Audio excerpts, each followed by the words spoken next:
वृत्ति प्रभाकर, वृत्ति प्रभाकर ग्रंथ में पेज नंबर 48 48 और 48 पेज पर अंतिम की पंक्ति है, नीचे से पहली पंक्ति। शंका, घट पद के उच्चारण ते घटत्व की अर्धविराम, गोपद के उच्चारण ते गोत्व की अर्धविराम, ब्राह्मण पद के उच्चारण ते ब्राह्मणत्व की प्रतीति होवे है, सो या मत में नहीं हुई चाहिए। ठीक है, बात यह चल रही है कि पदों की शक्ति कहाँ है। तो बताया था नैयायिक मत के अनुसार पद की शक्ति जाति, व्यक्ति और आकृति में है, तीनों में है। जाति उस व्यक्ति में रहने वाला धर्म, घटत्व पटत्व आदि जाति। व्यक्ति, जाति का आश्रय जो है घट पट आदि, वो व्यक्ति हुआ, है कि नहीं। और अनेक पदार्थ में जो एक नित्य धर्म रहता है वो जाति, घटत्व पटत्व वगैरह। जाति का आश्रय जो है वो व्यक्ति, और आकृति बताई थी अवयव के संयोग। तो हर एक पद की शक्ति जाति, व्यक्ति और आकृति में है, इस बात को बताया था नैयायिक मत के अनुसार। किंतु दिदितिकार शिरोमणि भट्टाचार्य के मत में पद की शक्ति जाति, व्यक्ति, आकृति में नहीं है, किंतु केवल व्यक्ति में शक्ति है। जैसे घट पद की शक्ति केवल घट में, घटत्व में भी नहीं है और आकृति में भी नहीं है। हर एक पद की शक्ति उस व्यक्ति में है। तब इस मत पर शंका की जा रही है। क्या? तो समझ लीजिए घट पद है, तो घट पद सुनाई देने के बाद सुनने वाले को केवल घट व्यक्ति की ही प्रतीति होनी चाहिए, घट व्यक्ति की ही उपस्थिति होनी चाहिए, अर्थात केवल घट का ही स्मरण होना चाहिए व्यक्ति का, क्योंकि शक्ति आपने केवल, पद की शक्ति केवल व्यक्ति में मानी है। घट पद का उच्चारण करने के बाद सुनने वाले को घटत्व की और आकृति की स्मृति नहीं होनी चाहिए, क्योंकि आपने जाति और आकृति में शक्ति मानी ही नहीं है। ये शंका। देखो भाई, शंका क्या है? घट पद के उच्चारण थे घटत्व की, है कि नहीं, क्या प्रतीति होवे नहीं होनी चाहिए, ये शंका। गोपद के उच्चारण थे, प्रतीति होती है किसकी? गोत्व की। गो व्यक्ति की भी होती है, गोत्व की भी प्रतीति होती है कि नहीं। ब्राह्मण पद का उच्चारण किया, सुनने वाले को ब्राह्मणत्व की भी क्या होती है? प्रतीति। ब्राह्मण पद के उच्चारण थे ब्राह्मणत्व की प्रतीति हो गए, सो मतलब वह प्रतीति या मत में नहीं हुई चाहिए। काहे ते क्यों? अवाच्य अर्थ की लक्षणा बिना पद से प्रतीति होवे नहीं, ये नियम। अवाच्य, दो शब्द, वाच्य अवाच्य। पद की शक्ति जिसमें है वो वाच्य, और जिसमें पद की शक्ति नहीं है वो हुआ उस पद का अवाच्य। जैसे घट पद की शक्ति यदि घट व्यक्ति में है तो घट व्यक्ति हुआ वाच्य, घट पद का वाच्य कौन? घट व्यक्ति। और घट को छोड़कर बाकी सभी, चाहे वो घटत्व हो, चाहे पट हो, चाहे मठ हो, सब क्या हो गए? अवाच्य, है कि नहीं।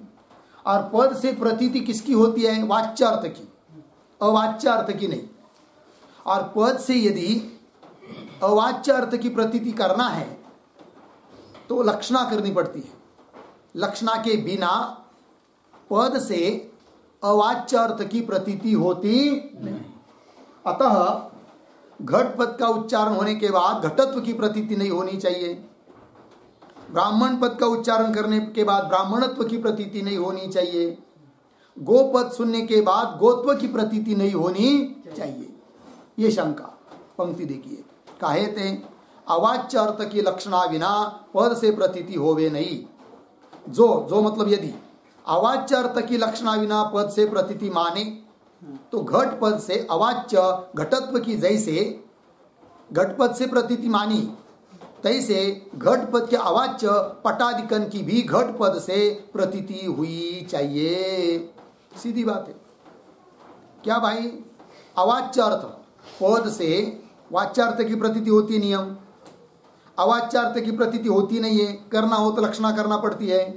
और लक्षणा के बिना भी यदि पद से अवाच्यार्थ की प्रतीति मानेंगे, जैसे घट पद से घटत्व की प्रतीति मान रहे हो, जबकि घटत्व क्या है, अवाच्य है, क्योंकि घटपद का वाच्य कौन है इनके मत में, केवल घट व्यक्ति है, तो अवाच्य हुआ घटत्व। तो घट पद से जैसे अवाच्य अर्थ जो घटत्व उसकी प्रतीति मानते हो, तो घट पद से अवाच्य अर्थ जो हो मठ, घटपद का जो अर्थ नहीं है, मठ, वृक्ष, आकाश, किसी की भी प्रतीति होनी चाहिए। होती है क्या? नहीं होती है। वही काहे थे, ऊपर से दूसरी पंक्ति 49 पेज पर, काहे थे अवाच्य अर्थ की लक्षणा बिना पद से प्रतीति होवे नहीं। जो यदि अवाच्य अर्थ की, जो वाच्यार्थ नहीं है, अवाच्य अर्थ की लक्षणा बिना, लक्षण तो की नहीं, लक्षणा बिना पद से प्रतीति माने तो घट पद के अवाच्य घटत्व की प्रतीति होती कि नहीं तुम्हारे यहाँ? वैसे हाँ, अवाच्य घटत्व की जैसे घट पद से प्रतीति मानी, जैसे घट पद के अवाच्य पटादिकन की भी घट पद से प्रतीति हुई।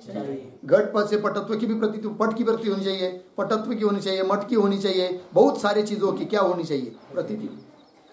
घट पद से प्रतीति हुई चाहिए। समाधान, ये शंका हुई अभी तक। अब समाधान, वाच्य की प्रतीति पद से होवे है और वाच्य वृत्ति जो जाति ताकि प्रतीति होवे है, ये नियम है। दिद्धिकार शिरोमणि क्या कहते हैं कि बोलेंगे भाई वाच्य पद से वाच्यार्थ की प्रतीति होती है, किंतु वाच्य में रहने वाली जो जाति उसकी भी प्रतीति होती है, अवाच्य होने पर भी। पद से उस जाति को छोड़कर अन्य दूसरे अवाच्यार्थ की प्रतीति नहीं होती। जैसे घट पद से घट व्यक्ति की प्रतीति होती है और उस घट व्यक्ति में रहने वाली जाति भले अवाच्य हो उसकी भी हो जाती है क्या, प्रतीति।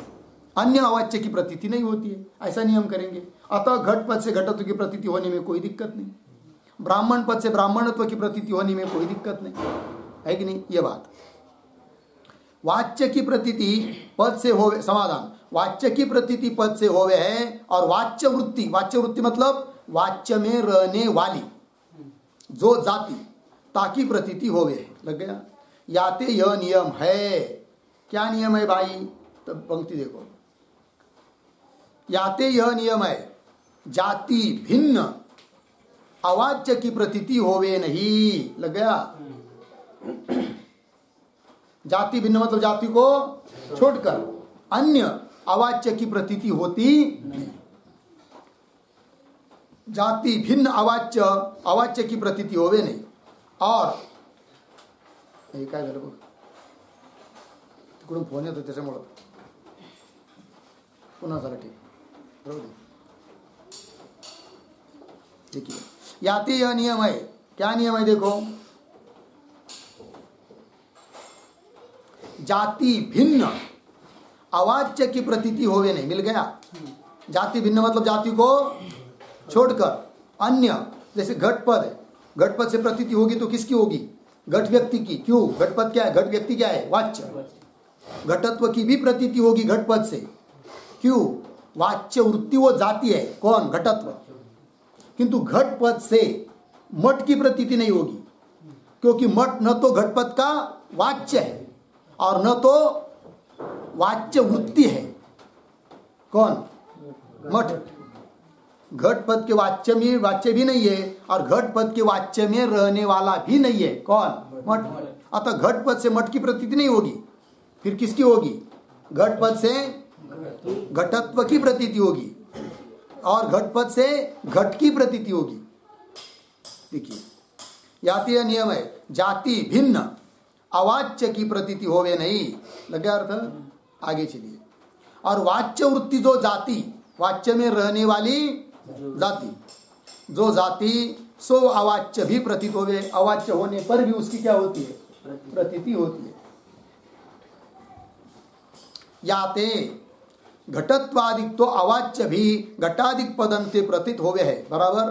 घटत्व क्या है, घटपद का अवाच्य है घटत्व, तो भी घटपद से घटत्व की क्या होगी, प्रतीति। याते घटत्वादिक तो अवाच्य भी, अवाच्य रहने पर भी घटादिक पदनते, घटादिक पद के द्वारा प्रतीत हो गए। पटादिक अवाच्य प्रतीत होवे नहीं। घटपद का अवाच्य घटत्व भी है, घटपद का अवाच्य पट भी है, किंतु घटपद से घटत्व की प्रतीति होती है, घटपद से पट की प्रतीति नहीं होती है। दोनों अवाच्य होने पर भी एक की प्रतीति होती है, एक की नहीं। क्यों? हाँ, घटत्व क्या है? वाच्य वृत्ति जाती है कि नहीं? घटपद का वाच्य जो घट व्यक्ति, उसमें रहने वाली जाति है कौन? घटत्व।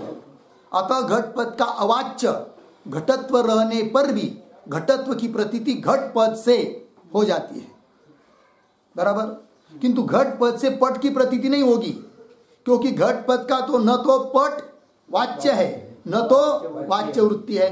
ये बात पंक्ति देखिए, याते घटत्वादिक तो अवाच्य भी घटादिक पद अनते प्रतीत होवे है, पटादिक अवाच्य प्रतीत होवे नहीं। मिल गया। पुनः शंका, एक शंका हो गई, उसका उत्तर हुआ। अब और दूसरी शंका कर रहे हो। पुनः शंका, वाच्य वृत्ति अवाच्य जाति की पदन से प्रतीति माने तो घट पद से पृथ्वीत्व जाति की प्रतीति हुई चाहिए। बहुत बड़ी शंका है। नियम क्या किया ऊपर? वाच्य वृत्ति अवाच्य जो जाति, वाच्य वृत्ति वाच्य में रहने वाली, पद का अवाच्य जिसमें पद क्या नहीं है, पद की शक्ति नहीं है, ऐसी अवाच्य जाति उसकी भी क्या हुई? प्रतीति हुई है। होती है, ऐसा तुमने माना है कि नहीं? तो जैसे घट पद से घट की प्रतीति हो रही है, घट में रहने वाली घटत्व जाति की प्रतीति हो रही है, उसी प्रकार मतलब घट में जैसी घटत्व जाति है, घटत्व जाति वाच्य वृत्ति है, उस प्रकार वाच्य जो घट उसमें पृथ्वीत्व जाति भी तो रह रही है, बराबर। द्रव्यत्व जाति भी तो रह रही है। अतः घट पद से घटत्व की जैसी प्रतीति होती है वाच्य वृत्ति जाति होने से, उस प्रकार घट पद से क्या? पृथ्वीत्व पदार्थत्व उसकी भी प्रतीति होनी चाहिए।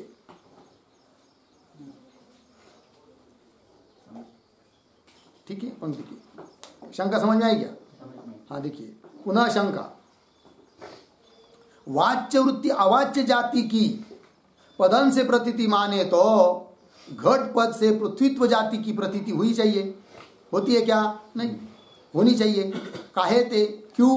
घट पद के वाच्य में जैसे घटत्व जाति रहे है, घट पद के वाच्य घट में जैसी रहती है क्या? घटत्व जाति रहे है, तैसे पृथ्वीत्व भी रहे है। या तो दोनों वाच्य वृत्ति है, दोनों कौन? घटत्व और पृथ्वीत्व वाच्य वृत्ति है और अवाच्य है। या तो दोनों वाच्य वृत्ति है और अवाच्य है कि नहीं? घटत्व की नाई पृथ्वीत्व की भी प्रतीति हुई चाहिए। जैसे घट पद से घटत्व की प्रतीति होती है, उस प्रकार पृथ्वीत्व की भी प्रतीति होनी चाहिए, पृथ्वीत्व की भी प्रतीति हुई चाहिए। लग गया। गोपद का वाच्य कौन? गो व्यक्ति। गोपद से गो की और गोत्व की प्रतीति होती है ना। हाँ, देखिए गोपद का वाच्य जो गौ ताके विषय अर्थात गौ में, गौ व्यक्ति में गोत्व की नाई पशुत्व रहे। फिर गोपद से जैसे गोत्व की प्रतीति होती है, वैसे पशुत्व की भी प्रतीति होनी चाहिए। गोत्व की नाई पशुत्व रहे और दोनों अवाच्य है, गोत्व भी अवाच्य है, पशुत्व भी अवाच्य है और वाच्य वृत्ति है। अतः गोपद से फिर जैसे गोत्व की प्रतीति होती है, वैसे पशुत्व की प्रतीति होनी चाहिए। तैसे ब्राह्मण पद से ब्राह्मणत्व की नहीं, मतलब ब्राह्मणत्व की तुल्य जैसे ब्राह्मणत्व की प्रतीति होती है, उस प्रकार मनुष्यत्व की प्रतीति हुई चाहिए। क्यों? मनुष्य पद का वाच्य जो मनुष्य वाच्य, उसमें ब्राह्मणत्व भी है, मनुष्यत्व भी है और दोनों अवाच्य है। कौन कौन? ब्राह्मणत्व मनुष्यत्व दोनों अवाच्य है और वाच्य वृत्ति है, अतः दोनों की प्रतीति होनी चाहिए। ये बात मनुष्यत्व की प्रतीति हुई चाहिए, बराबर। प्रश्न हुआ, शंका। समाधान उत्तर दे रहे, वाच्यतावच्छेदक जो अवाच्य ताकि और वाच्य की पद से प्रतीति होवे है, अन्य की प्रतीति होवे नहीं। थोड़ा नियम बदल दिया। पहली शंका का उत्तर दिया, उस समय क्या नियम किया था? वाच्य की प्रतीति पद से हो गए और वाच्य वृत्ति जो जाति उसकी प्रतीति हो गए, ऐसा नियम किया था। क्या पद से वाच्यार्थ की, वाच्य मतलब वाच्यार्थ, वाच्यार्थ की प्रतीति होती है और वाच्यार्थ में रहने वाली जाति की प्रतीति होती है। किंतु ऐसा नियम करने पर भी दिक्कत आई, पुनः शंका हुई, है कि नहीं? ब्राह्मणत्व के बराबर मनुष्यत्व की प्रतीति होनी चाहिए, गो शब्द से गोत्व की बराबर पशुत्व की प्रतीति होनी चाहिए, दोष आया ना। अतः थोड़ा और नियम बदल रहे हैं। कौन? जो लोग पद की शक्ति केवल व्यक्ति में मानते हैं, ऐसे जो द्वितीयकार शिरोमणि भट्टाचार्य, है कि नहीं, थोड़ा नियम बदल रहे। अब क्या समाधान देखिए, वाच्यतावच्छेदक, जो अवाच्य ताकि और वाच्य की पद से प्रतीति होवे है, अन्य की प्रतीति होवे नहीं, ये नियम। क्या नियम किया याद है? ध्यान दीजिए, पद से, सीधी बात पंक्ति मध्य की, पद से वाच्य की प्रतीति होती है। एक बात ये तो निश्चित है, वाच्य में रहती है वाच्यता, वाच्य मतलब वाच्यार्थ, उसमें वाच्यता, शक्यता, तो वाच्यता और वाच्यतावच्छेदक एक धर्म होता है। तो पद से दो की प्रतीति होती है, एक तो वाच्य की जो शक्य है, वाच्यार्थ है, और दूसरा कौन? वाच्यतावच्छेदक धर्म, उन दो की प्रतीति होती है, अन्य की नहीं। बराबर? अब देखिए भाई, जैसे घट कार्य है कि नहीं, तो घट में क्या है? कार्यता। क्या है? कार्यता। बराबर है? कार्य में कार्यता रही, कार्यपना, सीधी बात। कार्य में कार्यपना, कारण में कारणपना, जिस उसको संस्कृत में कहेंगे कार्यता। कार्य में क्या रहती है? कार्यता। अब ध्यान दीजिए, घट में कार्यता है, पट में है कि नहीं? है, पट भी कार्य है, जो कार्य उसमें कार्यता रहेगी। पट भी कार्य है, उसमें कार्यता है, मठ भी कार्य है, उसमें भी कार्यता है। किंतु अपने को दुनिया में बहुत वस्तु की जगह वस्तुओं में क्या है? कार्यता। वो सभी कार्यता नहीं लेनी है, केवल घट में रहने वाली कार्यता ही लेनी है। तब क्या करना पड़ता है? उस कार्यता को अन्य कार्यता से अलग करने के लिए कुछ अवच्छेदक बताना पड़ता है, विशेषण धर्म तोड़ने वाला, है कि नहीं? तो घट में कार्यता है कि नहीं? समस्त घट में है। उस घट में और ऐसा कौन सा धर्म है कि जो उस कार्यता से कम जगह भी न रहे, ज्यादा जगह में न रहे? क्योंकि अवच्छेदक वो बनता है जो उससे न्यून देश में भी न रहे और अधिक देश में भी न रहे, वो बनता है क्या? अवच्छेदक। तो घटनिष्ठ कार्यता, तो कार्यता का कौन सी लेनी है अपने को? घट में रहने वाली, है कि नहीं? अब कार्यता का अवच्छेदक कौन लेंगे? घटत्व, क्योंकि घटत्व सभी घट में है, कार्यता सभी घट में है। अतः घटनिष्ठ कार्यता का अवच्छेदक कौन हुआ? घटत्व। उस घट में पृथ्वीत्व है कि नहीं? उस घटनिष्ठ कार्यता का अवच्छेदक पृथ्वीत्व को बोल सकते क्या? नहीं बोल सकते। क्यों? ज्यादा देश में रह रहा है पृथ्वीत्व, कार्यता है घट में और पृथ्वीत्व पट में भी है, मठ में भी है, ज्यादा देश में रह रहा है, अतः उसको अवच्छेदक कर नहीं सकते। लग गया जी? तो जैसे ये होगा उस प्रकार घट पद है या पट पद है, तो पट पद का वाच्य कौन? पट व्यक्ति, पट कपड़ा, पट व्यक्ति, उसमें क्या है? वाच्यता, है कि नहीं? अब वाच्यता कहाँ कहाँ है? पट में है, मठ में है, सभी जगह है। हाँ, कोई किसी न किसी पद का वाच्य कोई न कोई अर्थ है ना।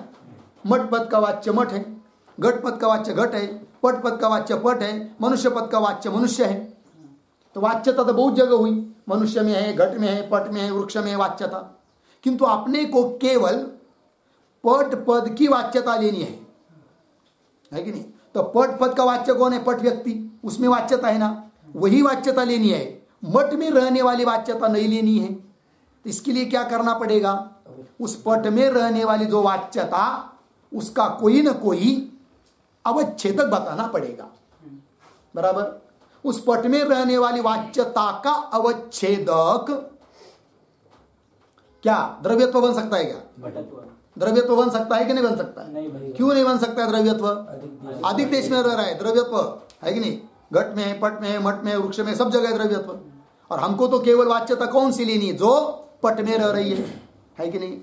अतः ऐसा कौन सा धर्म मिलेगा जो कि वाच्यता का अवच्छेदक हो? पटत्व। तो पटनिष्ठ वाच्यता का अवच्छेदक पटत्व, मठनिष्ठ वाच्यता का अवच्छेदक मठत्व, मनुष्यनिष्ठ वाच्यता का अवच्छेदक मनुष्यत्व, वृक्षनिष्ठ म्हणजे वृक्ष में रहने वाली जो वाच्यता, वृक्ष पद की वाच्यता, वृक्ष पद की शक्यता, उस वाच्यता का अवच्छेदक कौन? वृक्षत्व। अब समझ में आया? अब नियम यह कर रहे हैं कि पद से व्यक्ति का बोध होता है, व्यक्ति की प्रतीति होती है, क्योंकि व्यक्ति वाच्य है कि नहीं? और उस व्यक्ति में रहने वाली जो वाच्यता, उस वाच्यता का अवच्छेदक जो धर्म, उसकी भी प्रतीति होती है, अन्य की नहीं। फिर पट पद से किसकी प्रतीति होगी? पट की होगी और पटत्व की होगी, क्योंकि पटत्व क्या है? वाच्यता का अवच्छेदक है। अब पृथ्वीत्व की प्रतीति होगी क्या पट पद से? नहीं। क्यों? पृथ्वीत्व क्या नहीं है? एक तो वाच्य भी नहीं है और वाच्यता का अवच्छेदक भी नहीं है। बराबर। ब्राह्मण पद से प्रतीति किस किस की होगी? ब्राह्मण व्यक्ति की और ब्राह्मणत्व जाति की, क्योंकि ब्राह्मण में रहने वाली जो ब्राह्मण पद की वाच्यता, उस वाच्यता का अवच्छेदक कौन है? ब्राह्मणत्व है कि नहीं? मनुष्यत्व अवच्छेदक नहीं है ना, तो मनुष्यत्व की प्रतीति नहीं होगी। गौ पद से किस किस की प्रतीति होगी? गौ व्यक्ति की और गोत्व की। पशुत्व की प्रतीति होगी क्या? नहीं। क्यों? पशुत्व गौ में रहता नहीं है क्या? रहता है, किंतु वह वाच्यता का अवच्छेदक नहीं है। अब नियम समझ में आया कि नहीं? पद से प्रतीति किस किस की होगी? व्यक्ति की, मतलब वाच्यार्थ की, और वाच्य में रहने वाली वाच्यता का अवच्छेदक जो धर्म, उसकी, उन दोनों की क्या होगी? प्रतीति है कि नहीं? हाँ। किंतु शक्ति केवल व्यक्ति में है, उस वाच्यता अवच्छेदक जो धर्म, उसमें शक्ति नहीं है, किंतु उसकी प्रतीति होगी, क्योंकि वो वाच्यता का अवच्छेदक है। बात समझ में आई? पंक्ति देखिए, समाधान। वाच्यता अवच्छेदक जो अवाच्य ताकि और वाच्य की पद से प्रतीति होवे, अन्य की प्रतीति होवे नहीं। जैसे घट पद का वाच्य घट व्यक्ति की प्रतीति होती है, और वाच्यता अवच्छेदक कौन? घटत्व। घटत्व की प्रतीति घट पद से होवे, तो घट पद से दो की प्रतीति होगी, किस किस की? घट व्यक्ति की और घटत्व जाति की। पृथ्वीत्व वाच्य नहीं और वाच्यता अवच्छेदक नहीं। घट पद का वाच्य भी नहीं है, कौन? पृथ्वीत्व।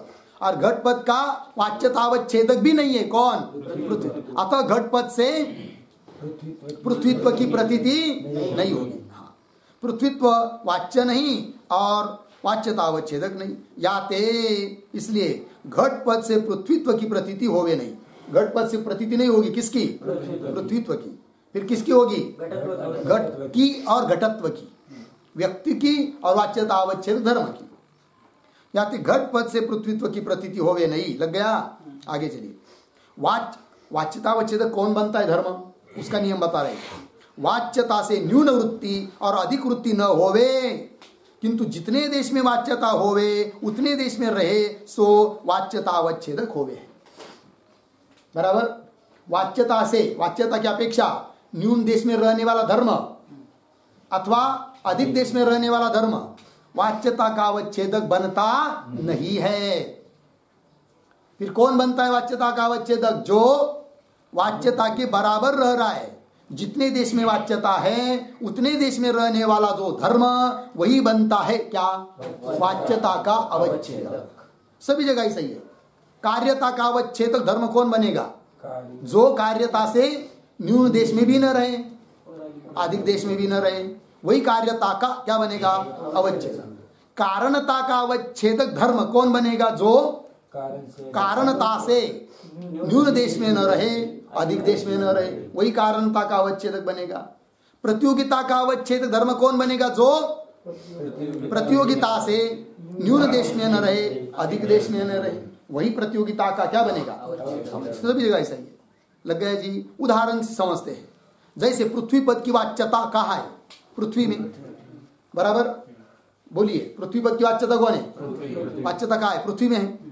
पृथ्वी में रहने वाली जो पृथ्वी पद की वाच्यता, उस वाच्यता का अवच्छेदक धर्म कौन? इसका विचार करना है।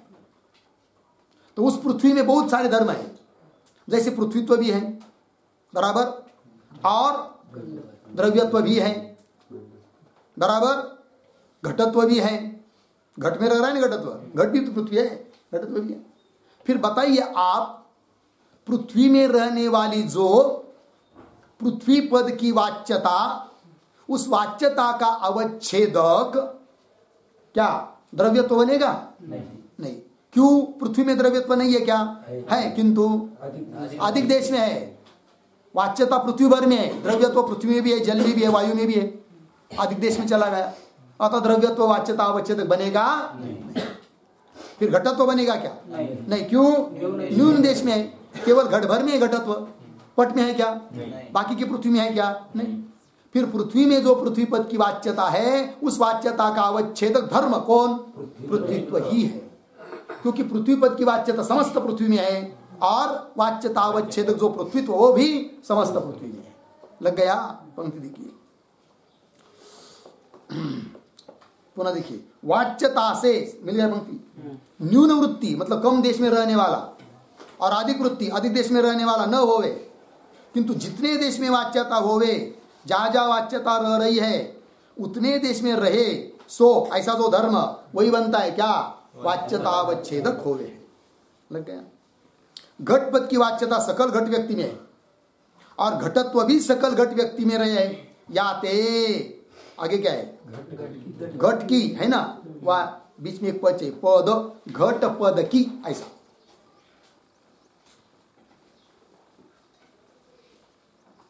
अब देखिए भाई, या ते घट पद की वाच्यता से, घट पद की जो वाच्यता से न्यून वृत्ति और अधिक वृत्ति, घटत्व नहीं, न्यून वृत्ति भी नहीं है और अधिक वृत्ति भी नहीं है, कौन? घटत्व।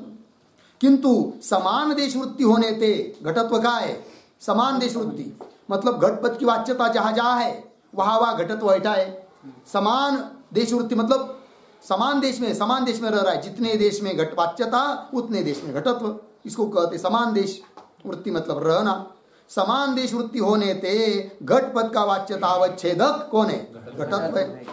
घटपद की वाच्यता पट में नहीं, और पृथ्वीत्व पट में है, अधिक देश में चला गया, कौन? पृथ्वीत्व। अतः घटपद की वाच्यता का अवच्छेदक बनेगा नहीं, कौन? पृथ्वीत्व। क्यों? अधिक देश में गया।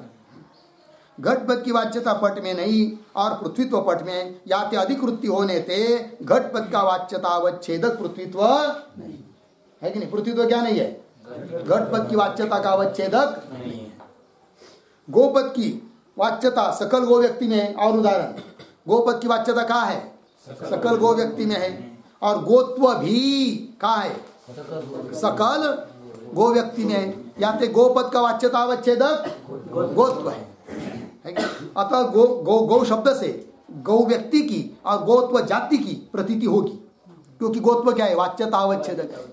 गोपद से पशुत्व की प्रतीति होगी क्या? नहीं। क्यों नहीं होगी गोपद से पशुत्व की प्रतीति? हाँ, गोपद का वाच्य भी नहीं है, कौन? पशुत्व, और वाच्यता अवच्छेदक भी नहीं है, कौन? पशुत्व। फिर पशुत्व गोपद का वाच्यता अवच्छेदक क्यों नहीं है? अधिक देश में वृत्ति होने के कारण, अधिक देश वृत्ति होने के कारण वही करे।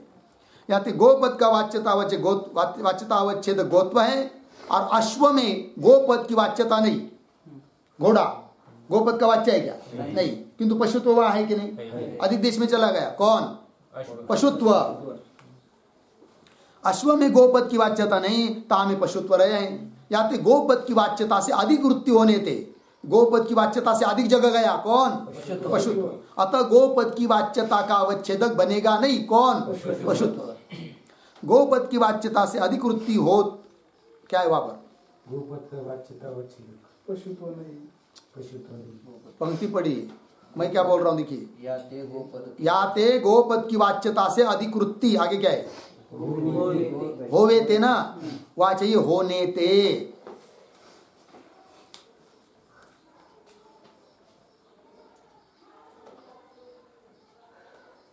ठीक है, देखो भाई, या ते गोपद की वाच्यता से अधिक वृत्ति होने ते गोपद का वाच्यता अवच्छेदक पशुत्व नहीं, सीधी बात है ना।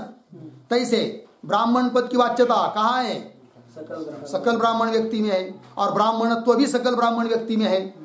या ते ब्राह्मण पद का वाच्यता अवच्छेदक ब्राह्मणत्व है, बराबर। मनुष्यत्व होगा क्या? नहीं, क्योंकि क्षत्रिय में ब्राह्मण पद की वाच्यता नहीं है, किंतु मनुष्यत्व बैठा है, अधिक देश में जाएगा। अतः वाच्यता अवच्छेदक केवल ब्राह्मणत्व है, मनुष्यत्व नहीं। या ते ब्राह्मण पद का वाच्यता अवच्छेदक ब्राह्मणत्व है, और क्षत्रिय अधिकरण में ब्राह्मण पद की वाच्यता नहीं, तहा मनुष्यत्व रहा है, लग गया। या ते अधिकृति होने ते ब्राह्मण पद का वाच्यता अवच्छेदक मनुष्यत्व नहीं। समझ में आया कि नहीं? उदाहरण अभी ब्राह्मण पद का वाच्यता अवच्छेदक कौन? ब्राह्मणत्व है, कौन नहीं? मनुष्यत्व। क्यों? अधिक देश में। इस रीति से घटाधिक पदनते घटत्वादिकन की प्रतीति हो गए। घट पद से घट की भी प्रतीति होगी और घटत्व की भी प्रतीति होगी, किंतु घट पद का वाच्य केवल घट व्यक्ति ही है, घटत्व वाच्य नहीं, किंतु घट पद से उसकी प्रतीति होगी, क्योंकि वो क्या है? वाच्यता का अवच्छेद। दीदी क्या है? दीदिकार शिरोमणि भट्टाचार्य का मत। इस रीति से घटाधिक पदनते घटत्वादिकन की प्रतीति हो गए, लग गया। और शक्ति नहीं होने थे, मिला पंक्ति। और के आगे क्या है? शक्ति है ना, तो एक शब्द लिखिए घटत्व में, और घटत्व में शक्ति नहीं होने थे, और घटत्व में मिला। चलिए अभी, और घटत्व में शक्ति नहीं होने, घटपद की शक्ति घटत्व में है क्या? नहीं। घटत्व में शक्ति नहीं होने थे घटाधिक पदन के वाच्य नहीं, घटत्व क्या नहीं है? वाच्य नहीं है, शक्ति न होने से, किंतु वाच्यता अवच्छेदक है। यह शिरोमणि भट्टाचार्य का मत है, लग गया जी।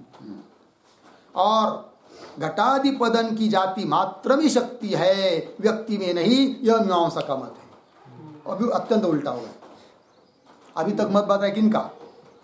शिरोमणि भट्टाचार्य, दीदिकार शिरोमणि भट्टाचार्य। उनका मत क्या निकला?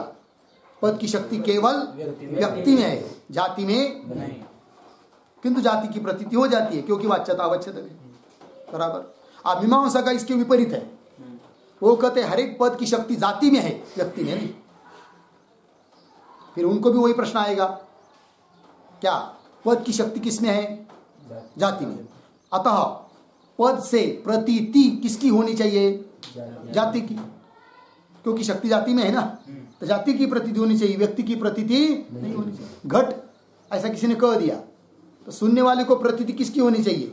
घटत्व की, घट व्यक्ति की नहीं। किंतु घट व्यक्ति की प्रतीति होती है, वो क्यों होती बताओ फिर? ये प्रश्न, बात समझ में आई? पंक्ति की।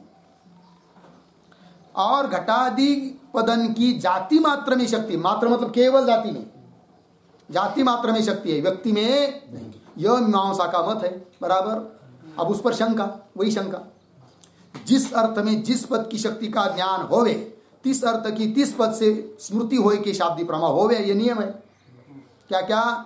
जिस अर्थ में जिस पद की शक्ति का ज्ञान होवे, तिस अर्थ की तिस पद से स्मृति होए के शाब्दी प्रमा होवे। उदाहरण, जिस अर्थ में, घट अर्थ में जिस पद की घट पद की शक्ति का ज्ञान होवे, घट पद की शक्ति घट अर्थ में ऐसा ज्ञान होवे, तिस अर्थ की घट अर्थ की तिस पद से घट पद से स्मृति होती है, घट पद से स्मृति होती कि नहीं? स्मृति होई के शाब्दी प्रमा होवे, शब्द बोध हो जाता है, ये नियम। पद की शक्ति बिना व्यक्ति की पद से स्मृति और शाब्दी प्रमा नहीं हुई चाहिए, ये शंका है मीमांसा के मत के ऊपर। क्योंकि आपने व्यक्ति में क्या नहीं मानी? शक्ति नहीं मानी। किस में मानी? केवल जाति में मानी, ठीक है ना? हाँ, पंक्ति की पद की शक्ति बिना, पद की शक्ति नहीं है ना व्यक्ति में, तो पद की शक्ति बिना व्यक्ति में, सॉरी, पद की शक्ति बिना व्यक्ति की पद से स्मृति और शाब्दी प्रमा नहीं हुई, पद से व्यक्ति की प्रतीति भी नहीं होनी चाहिए, और पद से व्यक्ति का शाब्द बोध भी नहीं होना चाहिए। क्यों? पद की शक्ति उस व्यक्ति में है नहीं। पद की शक्ति तुमने किसमें मानी? जाति में। अतः पद से प्रतीति स्मृति किसकी होनी चाहिए? जाति की। शाब्द बोध भी किसका होना चाहिए? जाति का, व्यक्ति का नहीं। फिर किसी ने कह दिया घट को ले आओ, फिर उस व्यक्ति ने दौड़ कर जाना चाहिए, घटत्व को ले आना चाहिए, किंतु वो घटत्व को लाता नहीं, घट को लाता है। क्यों? अर्थात उसको घट की प्रतीति हो रही है, वो नहीं होनी चाहिए, क्योंकि आपने घट में शक्ति मानी ही नहीं। शंका समझ में आ रही कि नहीं? हाँ। पद की शक्ति बिना व्यक्ति की पद से स्मृति और शाब्दिक प्रमाण नहीं हुई चाहिए। समाधान उत्तर दे रहे भाई मीमांसक, शब्द प्रमाण से तो जाति का ही ज्ञान हो गए। शब्द प्रमाण से घट सुना, घट तो जाति का ही ज्ञान होता है। पट सुना, पट तो जाति का ज्ञान होता है। ब्राह्मण पद सुना तो ब्राह्मण तो जाति का ज्ञान होता है।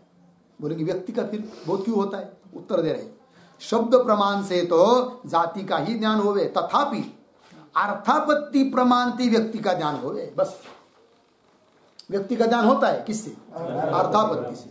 देखिए क्या युक्ति लड़ाते हैं।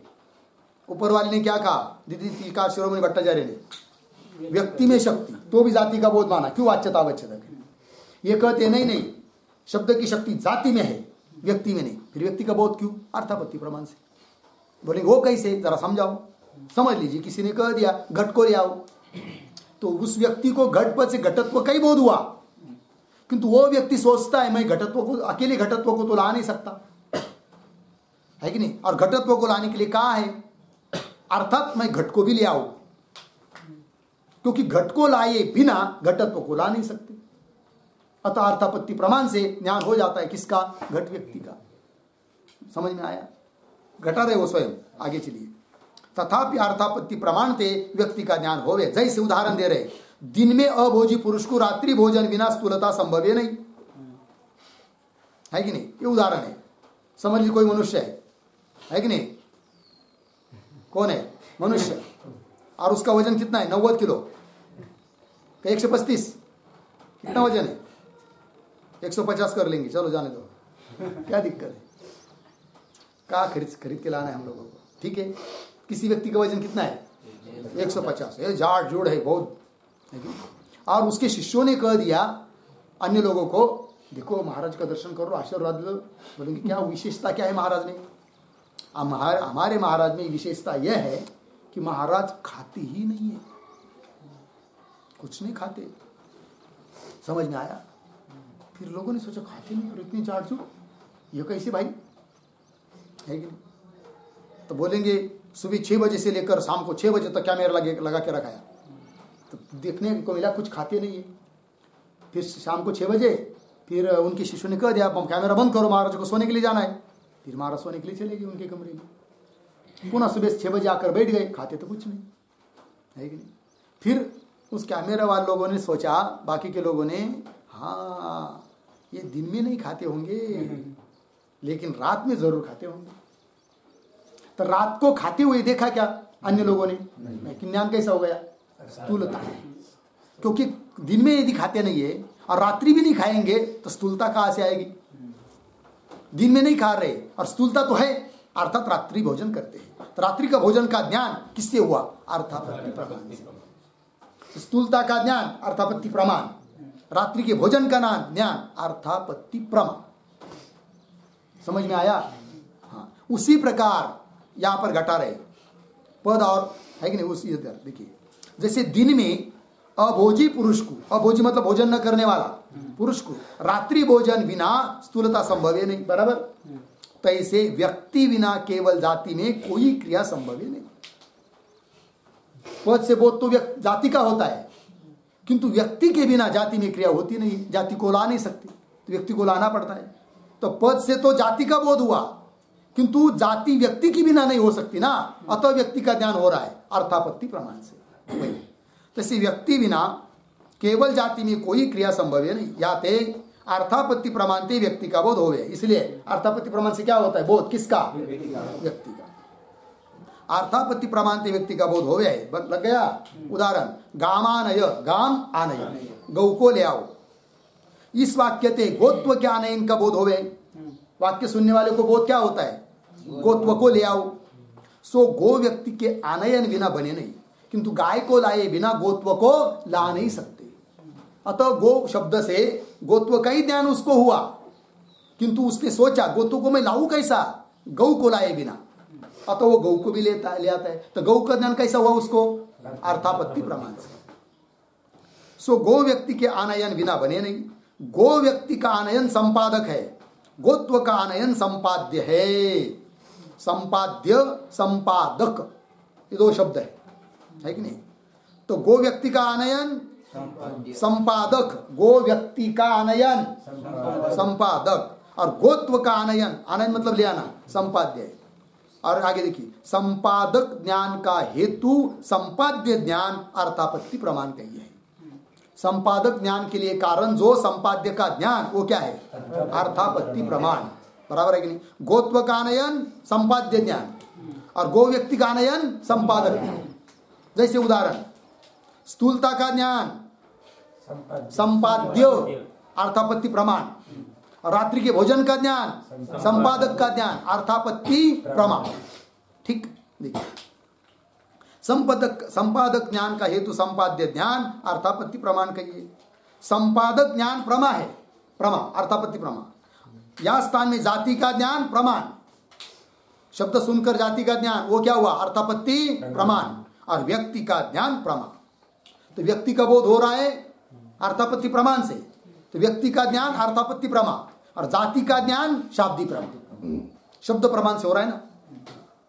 व्यक्ति का ज्ञान प्रमा है। यह भट्ट मीमांसक का मत है। लग गया, ये किसका मत हुआ, लग गया। कोई जाति शक्तिवादी अनुमानते व्यक्ति का बोध माने, बराबर, मतलब जाति में शक्ति मानने वाले मीमांसक भी है, और भी बहुत लोग हैं। तो मीमांसक ने जाति का बोध तो पद से माना, व्यक्ति का बोध अर्थापत्ति प्रमाण से माना। और दूसरे कोई लोग हैं कि जो जाति में ही शक्ति मानते हैं, उनके या व्यक्ति का बोध अनुमान से, अर्थापत्ति प्रमाण नहीं। जाति का बोध शब्द प्रमाण से और व्यक्ति का बोध अनुमान प्रमाण से। तो कोई अनुमान प्रमाण से व्यक्ति का बोध मानता है, कोई अर्थापत्ति प्रमाण से व्यक्ति का बोध मानता है। और कोई जाति शक्तिवादी अनुमान से व्यक्ति का बोध माने हैं। सो ग्रंथांतर में स्पष्ट है, अन्य ग्रंथों में स्पष्ट है, कठिन प्रसंग लिखा नहीं। ठीक है जी। केवल जाति में शक्ति माने ताके मत में व्यक्ति का बोध शब्द प्रमाणते होवे नहीं, किंतु अर्थापत्ति व अनुमान प्रमाण अनुमान से व्यक्ति का बोध होवे है। ये निर्णय हुआ। क्या केवल जाति में जो शक्ति लोग मानते हैं, शक्ति कहाँ है, जाति में, पद की शक्ति केवल जाति में। व्यक्ति का बोध एक तो अर्थापत्ति प्रमाण, क्यों वहां अनुमान प्रमाण। केवल जाति में शक्ति माने ताके मत में व्यक्ति का बोध शब्द प्रमाणते होवे नहीं, किंतु अर्थापत्ति व अनुमान से व्यक्ति का बोध होवे है। लग गया, यहां तक हुआ। आगे चलिए। परंतु कोई ग्रंथकार जाति में कुब्ज शक्ति माने है। अभी कुब्ज शक्ति का स्वरूप क्या है, कुछ लोग जाति में क्या मानते हैं, कुब्ज शक्ति, वो कैसी है उसका विचार हम लोग कल करेंगे। ठीक है। ओम पूर्णमद पूर्णमिदं पूर्णात् पूर्णमुदच्यते पूर्णस्य पूर्णमादाय